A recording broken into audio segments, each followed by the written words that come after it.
When the FSU baseball team flew from Omaha back to Tallahassee 50 weeks ago, there was the normal disappointment that comes with leaving the College World Series empty-handed. But for head coach Link Jarrett and the Seminoles, the pain might have been amplified by how close they came to knocking off eventual national champion Tennessee and how much rebuilding was going to be necessary in the offseason.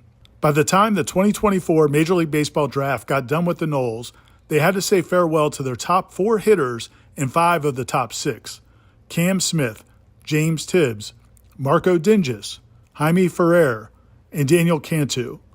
Those 5 FSU batters combined to smash 90 home runs with 331 RBIs during the 2024 season. It was a staggering amount of offensive production, the core unit of one of the best offensive lineups in school history, and it all walked out the door shortly after that season concluded. Now, nearly 12 months later, the Seminoles are just 2 victories away from making their second consecutive trip to the College World Series. If they can take 2 out of 3 from Oregon State this weekend in the Corvallis, Oregon Super Regional, the Noles would make back-to-back CWS appearances for the first time since 1999-2000. Which begs the question, how did Jarrett and the FSU staff do this?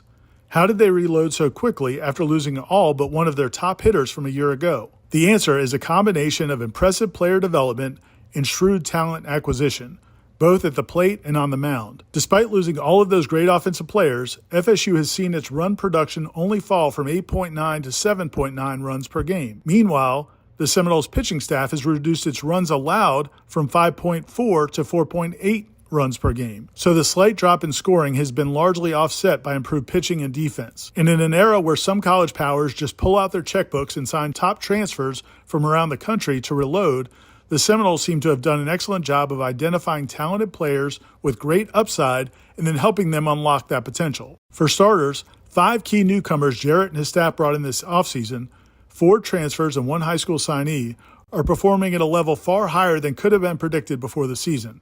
Here's a look at those 5. Outfielder Gage Harrelson. In his last season at Texas Tech, Harrelson hit .245 with 1 home run and 11 RBIs. At FSU, he is hitting .335 with 5 homers and 40 RBIs. He leads the Seminoles with 63 runs scored after scoring just 29 runs all of last season. Starting pitcher Joey Vellini. In his final year at USF, Vellini pitched 28 2/3 innings and posted a 4.40 ERA. He struck out 26 batters with 14 walks. Since coming to FSU, he has posted a 3.68 ERA in 80 2/3 innings with 97 strikeouts and 25 walks. Starting pitcher Wes Mendez. As a freshman at Ole Miss, Mendez posted a 6.82 ERA in 31 2/3 innings. He currently has a 4.66 ERA in 77 1/3 innings pitched, and he delivered a dominant performance in helping lead FSU past Mississippi State in the regional finals last weekend. Outfielder Chase Williams. In his first year out of junior college, and despite missing much of this year due to injury, he's hitting .350 and has turned into a major offensive catalyst for the Seminoles. He has stolen 18 bases in just 29 games played. Freshman first baseman Miles Bailey has turned in one of the best freshman seasons in school history, batting .328 with 17 home runs and 53 RBIs. At the same time, Jarrett and his staff had helped 5 returning players take their games to a much higher level in 2025. Here's a look at those 5. Shortstop Alex Lodis. After batting .281 last season, Lodis is currently hitting .405 and he was named ACC Player of the Year. His home runs have soared from 9 to 17, and his RBI total has gone from 44 to 67, despite playing in 7 fewer games so far. His slugging percentage has soared nearly 300 points, from .465 to .736. Second baseman Drew Farreau. 1 year after hitting .286 with 6 home runs, Farreau is now batting .308 with 16 home runs. His slugging percentage has soared over 100 points, from .465 to .567. Outfielder Max Williams.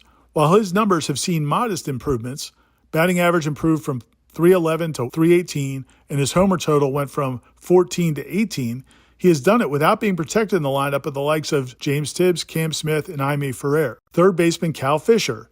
After hitting .277 in 24 with 5 home runs, he's hitting .310 with 8 homers. Relief pitcher Joe Charles. After posting a 5.94 ERA in 33 innings last season, he has emerged as FSU's most effective reliever in the back end of the bullpen. He has a 3.82 ERA in 33 innings. His strikeouts are up from 37 to 46, and his walks are slightly down from 19 to 18. Thanks to the improvement of those returning players and the Seminoles' ability to cash in with the key newcomers, FSU is now 41-14 heading into the Super Regionals. The Seminoles were 45-15 at this point last year. Despite all of those big departures, their win percentage has dipped ever so slightly from .750 to .745. FSU and Oregon State will open the Corvallis, Oregon Super Regional on Friday at 6 p.m. Stay tuned to Warchant.com for complete coverage.